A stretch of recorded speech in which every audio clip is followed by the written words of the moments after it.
or anything like that. But based on multiple conversations that I've had, it does seem like the most likely scenario is that Kelsey Plum would move on from the Aces. Can you believe what's happening to the Las Vegas Aces?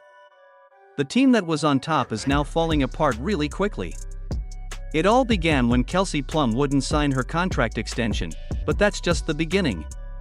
Now, Aya Wilson is really upset, the locker room is full of tension, and Coach Becky Hammon seems like she's struggling to fix everything.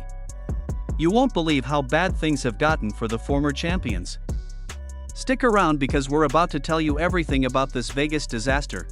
When it comes to somebody like Kelsey Plum, she's coming off a difficult personal year, and she's emphasized that she wants to take time for herself, which is why she said that she pulled out of Unrivaled. So we're not necessarily in the position to, with respect to what she said, to ask her directly, and that would be the best indicator here. But of course, like you mentioned my reporting, like I can pull and cite a few quotes that kind of imply that, the same way that Satu said that she's working with the Dallas organization, that's been the implication, that the Aces are working to find a situation where, quote unquote, everybody's happy, which is exactly what Becky Hammon said to me about a month ago in regards to Kelsey Plum's situation. Can you believe what Kelsey Plum just did?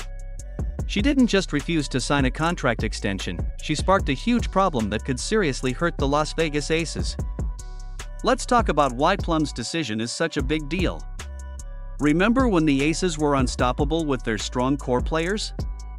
Now it feels like watching a championship team fall apart, one piece at a time.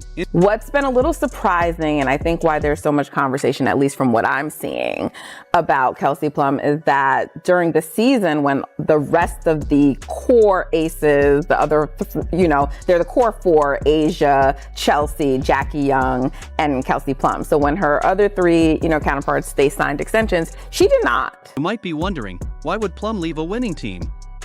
Well, here's where it gets interesting. Plum just had a tough personal year and is looking for a fresh start. But is there more to it? Her stats are still impressive: 17.8 points per game, 4.2 assists, and 42% shooting. Those numbers would make any team want her. Now, you might be asking, where is Plum going? Hold on tight, because the Golden State Valkyries are ready to make a big move with their $1.2 million in cap space.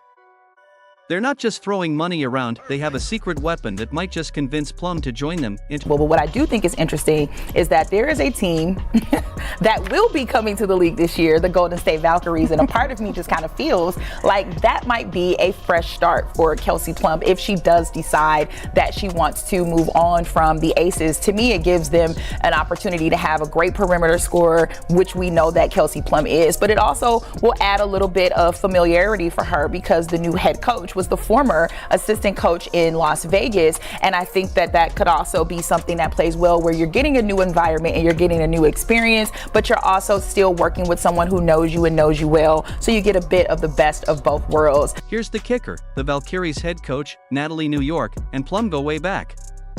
We're talking 6 a.m. Pilates sessions and all. That kind of connection could make Plum feel right at home in a new team. It's not just about the money, it's about finding a place where she fits perfectly. To me, that's like the most intriguing destination for Kelsey. I totally understand the fit.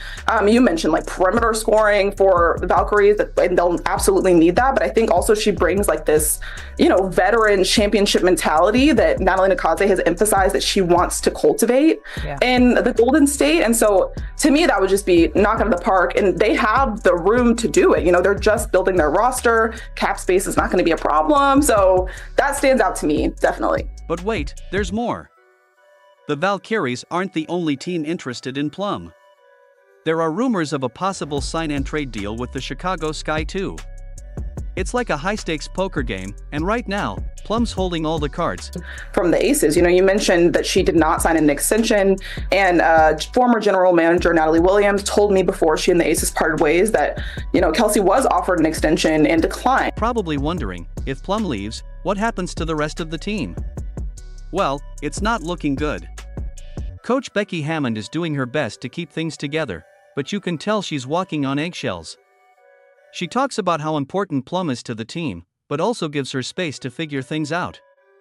It's like watching a coach try to defuse a bomb while wearing oven mitts. And you know how Aya Wilson is always talking about team loyalty and commitment? Well, Those words are starting to sound pretty empty now. Let's break down what's really going on with Aya. She's not just upset, she's furious. And it's not just about losing games. Picture this, it's the playoffs, tensions are high, and what does Aya do? She gets into a heated argument with her teammates right in the middle of a crucial series. Us as black women, Paige reminds me a lot of you. Like, you say it's not really about me. And she knows how her privilege has gotten her to that point. And also, like, she's good at basketball, but like, she understands her privilege. It's like what pushes her over the top in a sense. It reminds me a lot of you. And I mean, that's You might be thinking, maybe it was just a moment of frustration. But here's where it gets really interesting. Aya has been venting, and it's not just about one player, she's calling out the entire team. The team's superstar is saying her teammates aren't pulling their weight. But here's the kicker, while Aya's pointing fingers, the team is falling apart faster than a cheap pair of sneakers. Her high-energy demands are causing a divide in the locker room. Some players are fired up by her passion, but others are feeling the pressure, and not in a good way. It's like watching a pressure cooker ready to explode. I just have a very hard time imagining the Las Vegas Aces without that core four. They were all drafted there, right? I mean, they were all drafted there. And so, I mean, look, as a Warriors fan, losing Klay Thompson, I can sort of relate to this, but that would be quite a blow for a team like Vegas. They came up together, they won 2 championships together. You might be wondering, what about Aya's performance? Isn't she still dominating on the court? Well, here's the thing, she's still putting up great numbers, but something's not right. It's like watching a queen trying to rule a kingdom that's slipping away. The pressure of being the team's leader, the face of the franchise, is all starting to pile up. With every game and each frustrated outburst, you can see it weighing on her. I'm going to go out there and I'm going to try to be the best. I get y'all saying best player in the world. That's great. It looks great. But I want to be the best person. I want to be the best teammate because that's how I get the best out of my team. Remember when the Aces were on top, unstoppable? Well, that foundation is starting to crumble under the pressure. Aya's frustration isn't just a personal issue, it's a sign of something much bigger. The team's been relying on past successes. But now reality is hitting hard. It's like they've been living in a Vegas fantasy, and we all know, the house always wins in the end. But here's the real shocker, Aya's not just losing games, she's losing the very thing that made her great, her leadership. The woman who used to rally her team with a smile is now the one causing tension. It's like watching a star burn out right in front of you, and you can't help but wonder, can she turn it around? And something else interesting to me is that the Aces seem like they have a lot of decisions to make, and they haven't replaced their GM. And I was reading, your reporting, and I saw all this like, we're making decisions by committee, which I found curious. How long is that going to go on for? Remember when Becky Hammon was on top of the world, celebrating championships and living the dream? Well, those days are long gone. Now, Hammon's stuck in a nightmare where her championship ring feels more like a pair of brass knuckles. You might think, surely a coach like Hammon can turn this around, but here's where it gets really interesting, Hammon's not just mad, she's disappointed. And in the world of sports, that's like your mom telling you she expected better from you. I know that when I spoke to Becky last month, it was unclear. I requested to interview Natalie Williams recently, and the Aces declined. So obviously this is something that they don't want to talk about right now. But to me, it seems quite unlikely that they're going to even make a hire. And I know that it feels like they're trying to leave that up in the air. That's what Becky Hammon tried to, I think, imply. And when I've spoken to Nikki Fargas, team president. Can you imagine the frustration Hammond must be feeling? She's watching her players act like celebrities while their game is falling apart faster than a house of cards in a Vegas windstorm. Let's break down what Hammond's really dealing with. The Aces are in total chaos. No general manager, key assistant coach is gone, and get this, only 6 players are under contract for next season. It's like trying to run a 5-star restaurant with just a microwave and a can opener. But here's the kicker, Hammon dropped a truth bomb that's shaking the very foundation of the Aces empire. In her own words, she said, "My players are in commercials and this and that, being freaking celebrities. And you get distracted." Ouch. That's not just a coach venting, that's a full-on SOS call. She's basically saying, hey, remember basketball? That thing we're supposed to be playing? It's like her players traded their playbooks for Instagram filters. And you look at their unrestricted free agents, like we've already talked about Kelsey Plum, but what about Tiffany Hayes and Alicia Clark and Sydney Colson? Like those are people that, feel so important to this team, and all of that is kind of just in flux right now. So you would hope to see some decisions soon. I guess that's what this time is all about. But wait, it gets even crazier. Hammond's trying to manage this mess without a proper support system. Decisions are being made by committee, which is about as effective as trying to parallel park a bus blindfolded. You've got to wonder, how is she supposed to keep the team focused when the organization itself is more scattered than a Vegas buffet? There's so much change facing this team. We talked about Nala Nakaze leading the Golden State Valkyries, but then we also have Tyler Marsh gone to, take the helm at the Chicago Sky. No general manager. I'm told that the assistant coaching staff might not even be complete. Like we might hear of another hire soon, which is, I'm trying to kind of navigate in my mind how that would look, because right now they already have 3 assistants. So a lot is changing, and they also only have 6 players under contract for this upcoming season. You might be wondering, is there any hope left for the Aces? Well, Hammond's not giving up just yet. She's challenging her team to take a hard look in the mirror. In her own words, we have to really take a sharp look at ourselves, look ourselves in the mirror, see our shortcomings, and then, you've got to make the moves necessary to put the best product that we possibly can.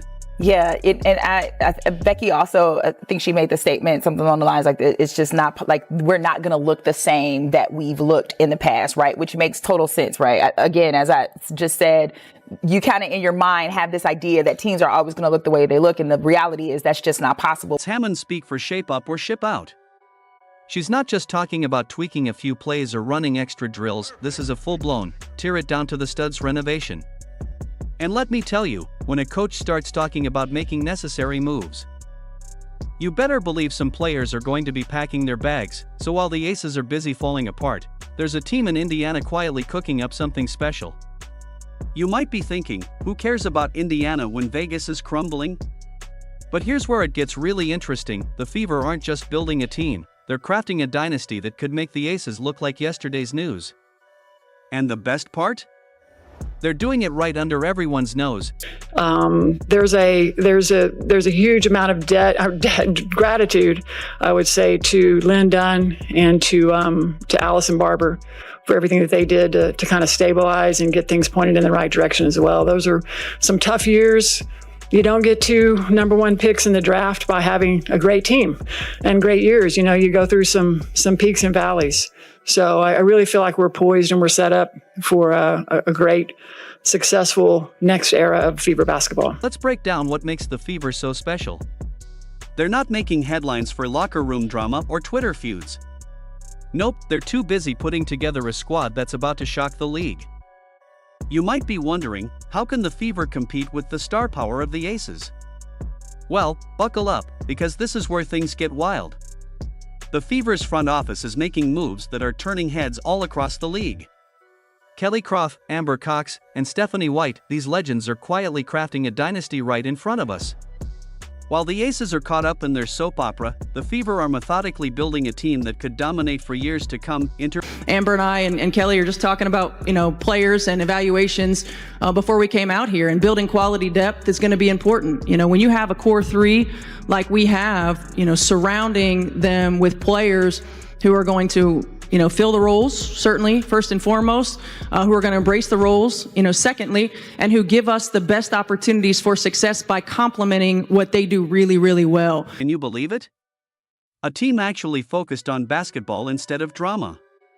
But here's the kicker, at the center of it all is CaitlinClark, the superstar who's changing the game.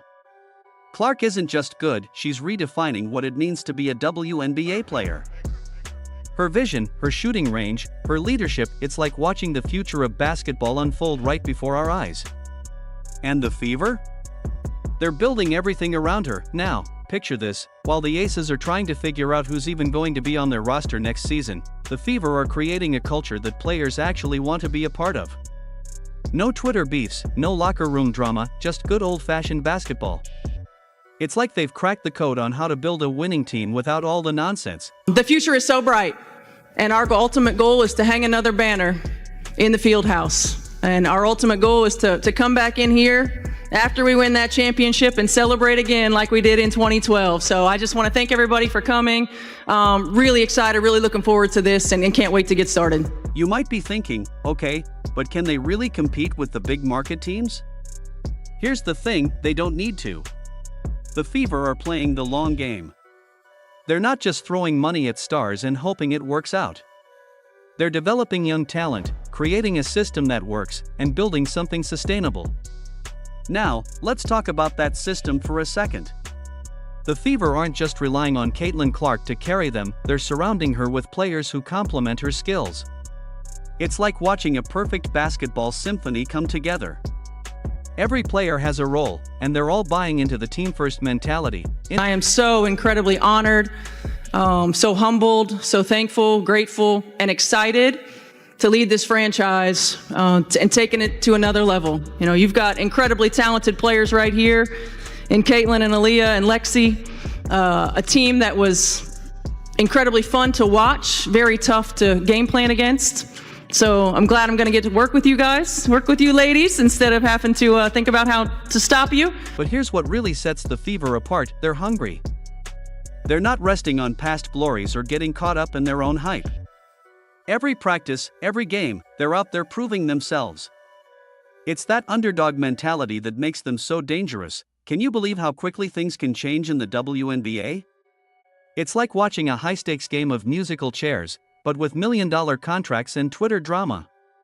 Now, here's where it gets really interesting. While the Aces are falling apart faster than a house of cards in a Vegas windstorm, the Indiana Fever are quietly building something special. This is a place where players can come and get better and be surrounded by an organization that supports you, where they're going to have everything they need to be successful. You might be thinking, how can the Fever compete with the star power of the Aces?